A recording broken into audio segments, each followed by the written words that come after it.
तो कहानी की शुरुआत में दिख पाते हैं कि एक आदमी अपने आप के ऊपर चोट पहुंचा रहा होता है। एक चाकू से खुद ही अपने आप के ऊपर चोट पहुंचा रहा होता है। उसके बाद यहाँ पे एक छोटी लड़की आ जाती है, जो कि लड़की इस आदमी की बेटी होती है। जो कि लड़की तो अपने बाप को बोल रही होती है कि तुम अपने आप को चोट मत पहुंचाओ, अपने आप को इतना दर्द मत दो। लेकिन ये तो उसकी बेटी की बात बिल्कुल नहीं सुनता और रोते रोते चाकू को अपने गर्दन के अंदर घुसाने लग जाता है। गर्दन के अंदर चाकू को घुसा के अपने आप को बहुत ही ज्यादा दर्द पहुंचा रहा होता है। ये आदमी तो एक लालटेन पकड़ता है, तब हम देख पाते हैं कि उसके पीछे तो एक डेविल आ जाती है और ऐसा लग रहा होता है कि ये आदमी को ये डेविल ही कंट्रोल कर रही थी और इसी के वजह से ये आदमी अपने आप के ऊपर चोट पहुंचा रहा था।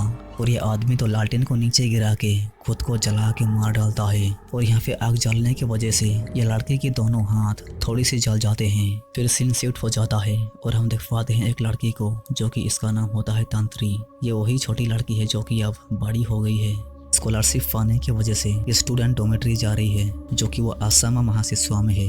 फिर हम हाथ पे जले हुए मार्क को देख पाते हैं, जो कि बचपन में उसके दोनों हाथ थोड़े से जल गए थे। ये यहाँ पे पहुँचने के बाद जोरों का बारिश होने लग जाती है। ये छाता पकड़ के खड़ी हुई होती है, तब उसके पीछे से तो कोई तो एक बचाने की आवाज करने लग जाती है, लेकिन ये तो इग्नोर करते हुए घर के अंदर आ जाती है। फिर यहाँ पे दो लड़कियां आ जाते हैं, जो कि इन दो लड़कियों को भी स्कॉलरशिप मिली होती है और इन दोनों लड़कियों का नाम होता है आस्था और फे। तंत्री तो अपने कमरे के अंदर आ जाती है और तब यहाँ पे ये दोनों भी आ जाते हैं और दोनों तंत्री को अपने नाम बता के अपने कमरे की ओर चले जाते हैं। और तंत्री तो अपने कमरे के अंदर आने के बाद वो आराम से बैठी हुई होती है, तब वो देख पाती है एक फोटो को, जो कि इसमें तो 3 लड़कियां और 2 लड़के होते हैं। 2 तो फे और आस्था होते हैं और एक लड़की कौन है ये तो आपको वीडियो में आगे पता चलेगा और ये 2 लड़कों के बारे में भी आपको आगे पता चलने वाला है। और ये तस्वीर तो बेड के नीचे गिर जाती है और तंत्री तो तस्वीर को उठाने के लिए नीचे झुक जाती है, तब वो देख पाती है कि पेड़ के नीचे तो एक लड़की या कोई एक भूत उसको बुरी तरह से डराती है। इसको देख के तो तंत्री के डर के मारे फट के चार वो ऊपर उठ के देख पाती है कि ऊपर तो कोई नहीं होता। ये तो बिल्कुल समझ नहीं पा रही होती है कि वो आखिर कौन थी। यहाँ पे कमरे के अंदर देख पाते हैं आस्था को, जो कि उसके अंकल इसको मैसेज करके घर बुला रहे होते हैं। तब इसको तो कमरे के अंदर कुछ ठीक नहीं लगता और वो देख पाती है कि वो खुद ही कांच के टुकड़े से अपनी गर्दन को बुरी तरह से काट रही है। फिर यहाँ से सीन चेंज होने के बाद हम इन तीनों को देख पाते हैं, जो कि ये तीनों अच्छे दोस्त बन गए। ये तीनों बातें करते करते खाना खा रही होती हैं। तब तंत्री तो इन दोनों से पूछती है कि क्या तुमको यहाँ पे कुछ अजीब लगता है, क्योंकि मैं जब से यहाँ पे आई हूँ तब से मुझे कुछ अजीब अजीब से ख्याल आ रहे हैं। मुझे नहीं पता कि मेरे साथ आखिर क्या हो रहा है। और दोनों से पूछती है कि यहाँ पे कुछ हुआ है क्या। ये सुनने के बाद दोनों तो कुछ नहीं बताते, चुप हो जाते हैं और इससे तो ऐसा लग रहा होता है कि यहाँ पे कुछ तो हुआ है, जो कि दोनों इससे छुपा रहे हैं। और फिर दोनों तंत्री को बताने लग जाते हैं कि हमारे 2 दोस्त अभी भी लापता हैं। हमारी एक दोस्त थी, जो कि उसका नाम था अरुण। उसका बाप उसको घर लेने के लिए यहाँ पे आया था और फिर अरुण तो घर जाने के बाद वो तो अजीब व गरीब तरह से गायब हो गई। वो फिर से बिल्कुल दिखाई नहीं गई। वो कहाँ गई या फिर मर गई कुछ भी पता नहीं है, लेकिन लोगों के मुताबिक तो वो सुसाइड किया है। वो अपने आप को खुद ही मार दिया और बताते हैं कि भले ही वो मर गई, लेकिन अभी तक उसकी डेड बॉडी नहीं मिली। और यहाँ पे आस्था और फे उस लड़के की बारे में बातें कर रहे होते हैं, जिस लड़की को हमने उस तस्वीर के अंदर देखा था और इस लड़की का नाम होता है अरुण। फिर यहाँ पे 2 लड़कों को देख पाते हैं, जो कि यह है रेजा और यह है महेश। और ये रेजा को तो हमने तस्वीर पे देखा था और ये दोनों तो अरुण के दोस्त थे और ये रेजा तो इन दोनों का दोस्त होता है। सीन चेंज होने के बाद यहाँ पे तंत्री को दिख पाते हैं, जो कि वो नहा रही होती है। तब उसको कुछ अजीब लगता है। इसको लग रहा होता है कि उसके पास तो कोई है जो कि उसको देख रहा है। ये तो बिल्कुल समझ नहीं पा रही होती है कि आखिर कौन है। और फिर वो देखती है, तब वो देख पाती है कि यहाँ पे तो कोई नहीं होता। ये नहाने के बाद बाथरूम से निकल जाती है, तब हम देख पाते हैं कि आईने में तो कोई तो है, जो कि आईने में किसी लड़की को दिख पाते हैं। यहाँ पे फिर तो मजे में गाना सुनते सुनते अपने बालों को कंघी कर रही होती है, तब वो सुन पाती है कि रेडियो पे तो कुछ अजीब व गरीब तरह का मंत्रों का जाप हो रहा होता है। ये तो बिल्कुल समझ नहीं पा रही होती है कि ये सब आखिर हो क्या रहा है। और ऊपर से अजीब व गरीब तरह से दरवाजा तो खुल जाता है, अपने आप ही दरवाजा तो खुल जाता है। ये सब देखने के बाद तो इसकी डर के मारे फटके चार, डर के मारे चल चल के कमरे से बाहर आने के बाद तो ये दरवाजा तो अपने आप ही बंद हो जाता है। इसको लग रहा होता है कि कोई तो यहाँ पे है। वो दरवाजा खोल के कमरे के अंदर घुस के आईने के पास आने के बाद वो देख पाती है कि आईने पे तो ये भूत को देख पाती है, जो कि इस भूत को देखने के बाद तो वो पूरी तरह से डर के मारे बौखला जाती है। फिर यहाँ पे कमरे के अंदर तंत्री को देख पाते हैं, जो कि ये तंत्री तो अपने माँ बाप की तस्वीर को देख रो रही होती है। और तंत्री की गाले में तो एक हार को देख पाते हैं, जो कि ये हार तंत्री को उसकी माँ ने दिया था, जो कि उसकी माँ तो मर गई और उसका बाप भी मर गया। उसकी माँ तो उसका बाप मर जाने से पहले ही मर गई थी। उसके बाद तो ये सो जाती है और सो जाने के बाद तो ये सपने के अंदर आने के बाद वो अपने आप को देख पाती है कि वो तो और किसी घर के कमरे के अंदर आने के बाद वो देख पाती है कि एक लड़का तो अपने आप के ऊपर चोट पहुंचाने जा रहा होता है, ना चाहते हुए भी अपने आप के ऊपर चोट पहुंचाने जा रहा होता है, जिससे कि ऐसा लग रहा होता है कि इसको तो कोई कंट्रोल कर रहा है। जबरदस्ती तरीके से इसको कोई जान से मारने की कोशिश कर रहा होता है, लेकिन कमरे के अंदर तो कोई दिखाई नहीं दे रहा होता है। ऐसा लग रहा होता है कि कोई एक शैतान इसको जबरदस्ती तरीके से मारने की कोशिश कर रहा है। और इस लड़के का नाम तो लोकी है, जो कि इसको हम तस्वीर में देख पाए थे। और ये तो अपने सर के अंदर ही बुरी तरीके से चाकू को घुसा रहा होता है, लेकिन यहाँ पे आईने में देख पाते हैं कि कोई एक शैतान इसको बुरी तरह से मार रही है। लेकिन ये तो किसी तरह से अपनी जान बचा के यहाँ से भागने की कोशिश कर रहा होता है, पर इसकी तो फूटी किस्मत, ये तो अपना गला काट के कुएं में गिर के मर जाता है। उसके बाद तो तंत्री होश में आ जाती है और होश में आने के बाद हम देख पाते हैं कि तंत्री के हाथ में तो खून लगा हुआ है। सुबह हो जाने के बाद ये कुएं के सामने आने के बाद वो देख पाती है कि सचमुच कुएं के अंदर तो ये लड़का मरा पड़ा है, जिसको ये सपने के अंदर मरा हुआ देखा था। और इससे तो ये जान पाते हैं कि तंत्री जो भी सपने में देखती है वो सब सच हो जाता है। और इससे तो इन दोनों को लग रहा होता है कि तंत्री तो अरुण को भी ढूंढ सकती है। अपने सपने के अंदर जाने के बाद वो पता कर सकती है कि अरुण जिंदा है कि मर गई। और तब ये सब फैसला करते हैं कि ये तीनों अरुण के घर जाएंगे और अरुण के बारे में पता करेंगे। ये चारों अरुण के घर जा रहे होते हैं, तब यहाँ पे महेश आ जाता है और महेश तो तंत्री से पूछने लग जाता है कि तुम्हें कैसे पता चला कि लोकी मरने वाला है। और तब यहाँ पे रेजा तो महेश के साथ झगड़ा करने लग जाता है। ये सब हो जाने के बाद ये चारों ये अरुण के घर के सामने आ जाते हैं। और घर के पास आने के बाद यहाँ पे तंत्री अकेली खिड़की से घर की ओर देख रही होती है। तब वो देख पाती है कि खिड़की के उस पार तो एक भूत को, जो कि वो भूत था या फिर और कोई, और तब ये तो डर के मारे खिड़की को ही हाथ से तोड़ देती है और इसी की वजह से उसके हाथ पे चोट आ जाता है। चोट पे पट्टी वट्टी लगाने के बाद इन सबको घर के अंदर जाने का रास्ता मिल जाता है। और घर के अंदर घुसने के बाद इन सबको ऐसा लग रहा होता है कि घर के अंदर तो पहले से ही कोई आया था। इन सबको लग रहा होता है कि यहाँ पे शायद महेश आया था। और फिर यहाँ पे देख पाते हैं कि तंत्री को तो कुछ होने लग जाता है और वो उसके सामने देख पाती है एक लड़की को, जो कि वो लड़की तो उसको कहीं तो ले जाने की कोशिश कर रही है। और तंत्री भी उसी की ओर जाने लग जाती है। चल चल के वो तो एक कमरे के अंदर आ जाती है। और कमरे के अंदर आने के बाद वो देख पाती है कि यहाँ पे तो कोई काला जादू कर रहा था। और तंत्री तो घुटने में बैठ जाती है और उसके सामने तो एक बुक आ जाता है। और ये इस किताब को खोलने के बाद ये तो कुछ अजीब व गरीब तरह के मंत्रों का जाप करने लग जाती है, जो कि मंत्रों में तंत्री तो ये कह रही होती है कि आओ मेरे पास 5 पापी लोग आओ और अपने अपने खून बहा के मरो। और तब यहाँ पे ये तीनों भी आ जाते हैं। और ये तीनों आने के बाद तो तंत्री की होश आ जाता है और फर्श पे ये काला जादू और तंत्र मंत्र करने वाले चीज पे तो रेजा, फे और आस्था का नाम लिखा हुआ होता है। और इसका मतलब ये है कि इन तीनों के ऊपर काला जादू और तंत्र मंत्र किया गया है, जो कि शायद ये सब अरुण ने की होगी, क्योंकि ये तो अरुण का ही घर है। और ये तीनों की तीनों श्रापित हैं। ये सब जानने के बाद तो फे की डर के मारे फट के चार ये तो बिल्कुल समझ नहीं पा रही होती है कि वो तो अपनी जान बचाए तो आखिर कैसे बचाए। और फिर ये सब तो अरुण के बारे में पता लगाने के लिए एक अनुष्ठान करने लग जाते हैं, जो कि ये चारों तो एक दूसरे के हाथ पकड़ के, ये चारों के खून नीचे गिरने के बाद तंत्री को तो फिर से कुछ होने लग जाता है और वो तो अजीब व गरीब तरह से मंत्रों का जाप करने लग जाती है। लेकिन यहाँ पे देख पाते हैं कि यहाँ पे तो एक शैतान आ जाती है। डर के मारे पेड़ गिली हो जाने वाली एक शैतान तंत्री के सामने उसके मुंह के पास आ जाती है और तंत्री को बोलने लग जाती है कि मैंने तुम्हें श्राप दिया है, मैंने 5 पापियों को श्राप दिया है, मैं सबको ले जाऊंगी, कोई भी नहीं बचेगा। और ये शैतान बोलती है कि अगर पाप को मिटाना हो तो तुम सबको मेरे पास आना पड़ेगा। और इसका मतलब ये है कि इन सबको मारना पड़ेगा। शैतान इन सबको मारने के लिए बोल रही होती है। ये सब सुन के और इस शैतान को देखने के बाद तो इन सब की डर के मारे पेड़ गिली ये शैतान तो इन सबको बोल के जाती है कि तुम में से कोई भी नहीं बचने वाला है, टाइम आने पर तुम सब मरोगे, ऐसे बोल के डरा के चली जाती है। ये सब हो जाने के बाद फे तो डरी हुई दिख रही होती है। अपने मरने की बात सुन के इसकी तो फटी पड़ी होती है। उसके बाद आस्था तो अपने घर पे आ जाती है। आस्था तो घर के अंदर आने के बाद यहाँ पे देख पाते हैं कि आस्था के चाचा तो घर पे होता है, जो कि ये तो सोया हुआ होता है। तब आस्था तो चुपके से दरवाजे को बंद करके उसके अंकल के पास आके अपने अंकल के कपड़े के टुकड़े को काट के और उसके दाढ़ी की थोड़े बालों को काट के ले जाने की कोशिश कर रही होती है। तब ये तो जाग जाता है और नींद से उठने के बाद वो देख पाता है कि इसके पास तो एक कैंची है, जो कि इसको लगता है कि ये तो मेरे साथ कुछ गलत करने वाली थी और इसलिए ये तो गुस्से में आ जाता है और इसके साथ तो गलत काम करने लग जाता है।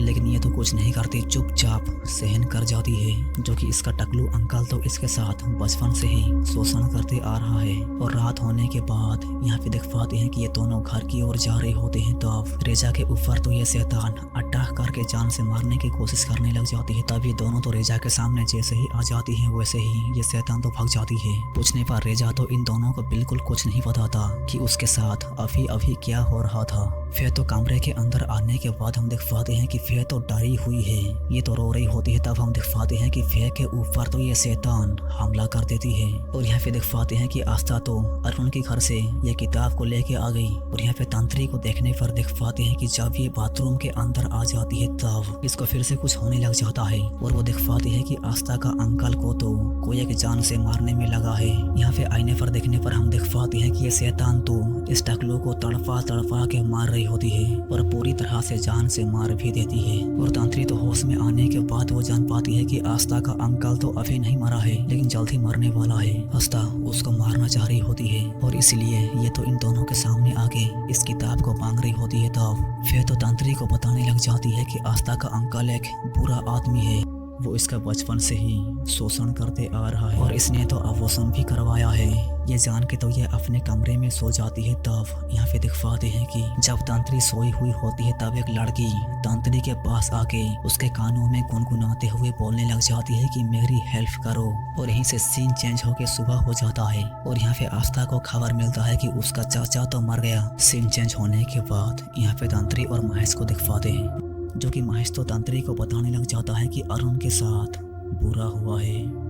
रेजा और लुकी ने शर्त लगाया था कि पहले उसको कौन पटाएगा और शर्त के मुताबिक अरुण उसको पहले पटाया और उसके साथ इंटीमेट हुआ और क्रियाक्रम करते बीच तस्वीरें भी ली। और प्रूफ के लिए रेजा ने लुकी को सारे के सारे तस्वीरों को दिखाया और ऐसे ऐसे करके तो तस्वीरें फैल गए। और ये सब अरुण जानने के बाद तो वो पूरी तरह से शौक में आ जाती है। उसके बाद तो वो डिसाइड करती है कि वो तो बदला लेकर रहेगी।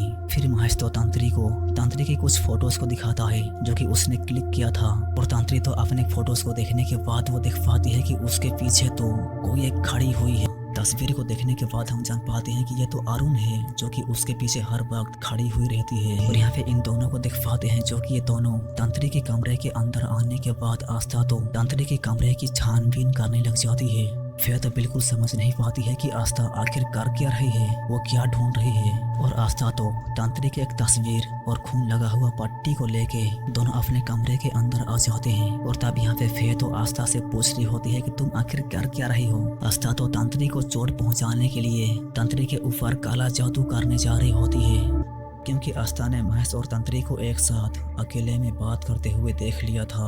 और इसको तो ऐसा लग रहा होता है कि तंत्री महेश के करीब आ रही है। आस्था महेश को पसंद करती है और ये जानने के बाद तो फिर आस्था को बोलने लग जाती है कि तुम ऐसा नहीं कर सकते, वो हमारी दोस्त है, तुम ऐसा मत करो, तुम उसको चोट पहुंचाने के लिए ये सब नहीं कर सकते। लेकिन आस्था तो कुछ नहीं सुनती और अकेली कमरे के अंदर बंद होके काला जादू करने लग जाती है। फिर कुछ देर के बाद दरवाजा खुल जाता है। तब फिर तो देख पाती है कि आस्था के ऊपर शैतान ने तो पूरी तरह से कब्जा कर लिया है। और ये तो फिर की कुछ बालों को खींच के फिर से कमरे के अंदर बंद हो जाती है। और तब फिर तो डर के मारे यहाँ से भागने की कोशिश करने लग जाती है। तब यहाँ पे रेजा आ जाता है। फिर की तो डर के मारे फटी पड़ी होती है। तब वो किसी तरह से अपनी जान बचा के यहाँ से भागने की कोशिश करने लग जाती है। तब हम दिख पाते हैं कि फिर तो रुक जाती है और वो दिख पाती है कि ऊपर तो शैतान उसके पास ही है, जो कि वो शैतान तो उड़ रही होती है। और तब फे भी उड़ने लग जाती है और शैतान तो इसके पास आने के बाद फे तो खुद ही अपनी दोनों आंखों को फोड़ देती है, दोनों आंखों को फोड़ के तोड़ के नीचे गिरा देती है। ये तो शैतान के कब्जे में आ जाती है। यहाँ पे ये दोनों घर के अंदर आने के बाद तंत्री तो फिर से सपने के अंदर चली जाती है और ये दिखवाती है कि एक झोपड़ी जैसा घर के अंदर 5 लोग एक लड़की को नशे में बारी बारी करके उसके साथ गलत काम कर रहे हैं और इस लड़की का नाम होता है सुरुगाना। ये सब देखने के बाद तो तंत्री पूरी तरह से बौखला जाती है और वो फूट फूट के रोने में लगी होती है। तब वो दिखवाती है कि वो तो एक अलग जगह पे आ गई और उसके सामने तो ये लड़की सुरुगाना होती है जो कि इसके साथ उस झोपड़ी के अंदर 5 लोगों ने गलत काम किया था, जो कि ये तो इस किताब में उन 5 आदमियों का नाम लिख दी और इस किताब में खून लगा के अपने आप को जला के मार डालने के लिए आग जला के ये उन 5 आदमियों को श्राप दे के बोलने लग जाती है कि मैं तुम सबको मार डालूंगी, मैं तुम्हारी जिंदगी को पूरी तरह से बर्बाद कर डालूंगी, तुम और तुम्हारे आने वाली पीढ़ी शांति से बिल्कुल जी नहीं पाएंगे, तुम्हारे पत्नियां, तुम्हारे बच्चे, उनके बच्चों के बच्चे, कोई भी शांति से जी नहीं पाएगा, मैं सबको बर्बाद कर दूंगी। ऐसे बोल के श्राप दे के जल के मर जाती है और ये तो जल के मर जाने के बाद एक खौफनाक शैतान में तब्दील हो गई और यही सबको बैंड बजा के रखी है। उसके बाद यहाँ पे हम दिख पाते हैं कि तंत्री होश में आ जाती है और होश में आने के बाद वो रोते हुए बताने लग जाती है कि वो शैतान जो हमको परेशान कर रही है उसका नाम है सुरुगाना। उसके साथ 5 लोगों ने गलत काम किया था और उनमें से मेरे एक दादाजी थे और वो श्राप तो तंत्री, आस्था, फे और अरुण को भी लगा है, जो कि इसी के वजह से अरुण तो लापता हो गई। और यहाँ पे दिखवाते हैं कि कमरे के अंदर ये जब तंत्र मंत्र करने में लगी होती है तब इसके पीछे तो ये शैतान आ जाती है और कुछ मंत्रों का जाप करने लग जाती है। यहाँ पे दोनों तो अरुण के घर में आ जाते हैं। तंत्री तो खड़ी हुई होती है तब उसके पीछे तो ये शैतान आ जाती है। ये शैतान तो इसको चोट पहुंचाने की कोशिश तो करती है लेकिन इसको चोट पहुंचा नहीं पाती। ऐसा लग रहा होता है कि इसकी माँ की दी हुई हार इसको प्रोटेक्ट कर रहा है और गुस्से में आके शैतान तो खिड़की को तोड़ने लग जाती है। तब महेश तो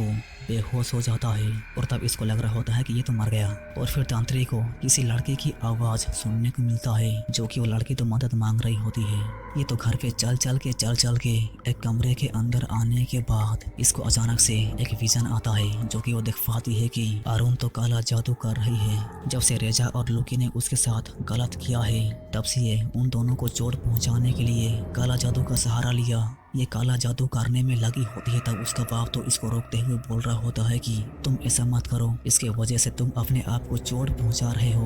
उसका बाप तो इसको घसीट के लाके इसके दोनों हाथों और पैरों को जंजीरों से लॉक कर देता है। ये तो काला जादू कर करके इसके ऊपर तो शैतान ने कब्जा कर लिया होता है लेकिन वो शुरुआना शैतान तो इसके बाप को ही जान से मार डालती है और उसका बाप तो मर जाने की वजह से अरुण तो वैसे ही इस कमरे के अंदर बंधी हुई है।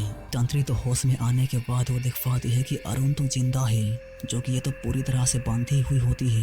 ये अरुण को छुड़ाने की कोशिश करने लग जाती है। तब यहाँ पे तो आस्था महेश को लेके आ जाती है जो कि आस्था को तो शुरुगाना शैतान ने कब्जा कर लिया है और ये तो बोल रही होती है कि अगर तुम उसको खोलोगे तो मैं इसको मार डालूंगी।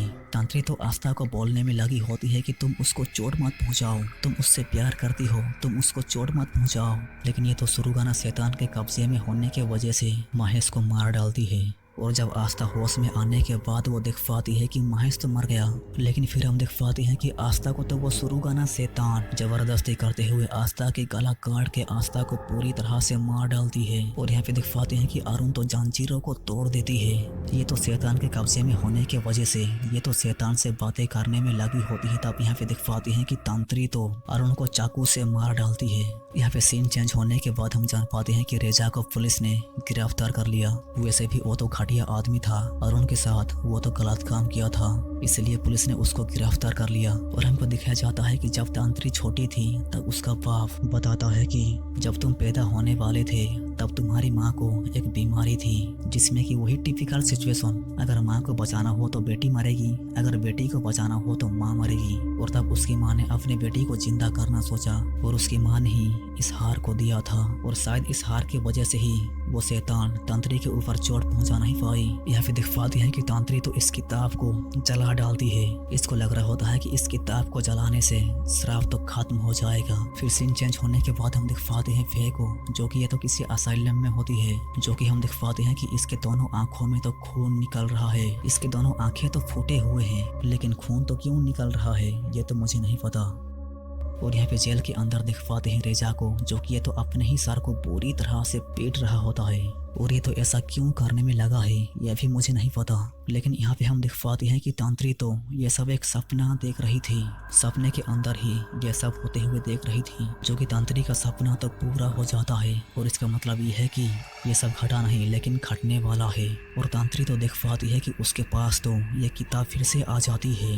ये तो बिल्कुल मतलब कि बिल्कुल समझ नहीं पा रही होती है कि ये तो इस किताब को जला दिया था, लेकिन फिर से ये किताब उसके पास कैसे आ गई, इसको तो बिल्कुल समझ नहीं आ रहा होता है। और इसका मतलब यह है कि वो श्राप खत्म नहीं हुआ है। रेजा तो अपने घर की ओर जा रही होती है और वो बस में बैठी हुई होती है। तब वो देख पाती है कि बस में बैठे सारे लोग तो कुछ अजीब व गरीब तरह से दिखाई दे रहे होते हैं, जैसे कि यह सब एक भूत हो। और जाते जाते फिल्म खत्म होते होते हम एक लेडी को देख पाते हैं, जो कि ये तो डाइन जैसी दिख रही होती है। और इसके बारे में तो फिल्म के अंदर कुछ नहीं बताया गया है। इस लड़ी के बारे में हमको बिल्कुल पता नहीं होता। शायद इस फिल्म की सीक्वल आने वाली है और सीक्वल को देखने के बाद ही पता चलेगा कि इस लड़ी के रहस्य क्या है। और इसी के साथ ये फिल्म यहाँ से खत्म हो जाती है। और अगर वीडियो को देखकर अच्छा लगा तो लाइक तो कर दो और सब्सक्राइब करना तो बिल्कुल मत भूलना।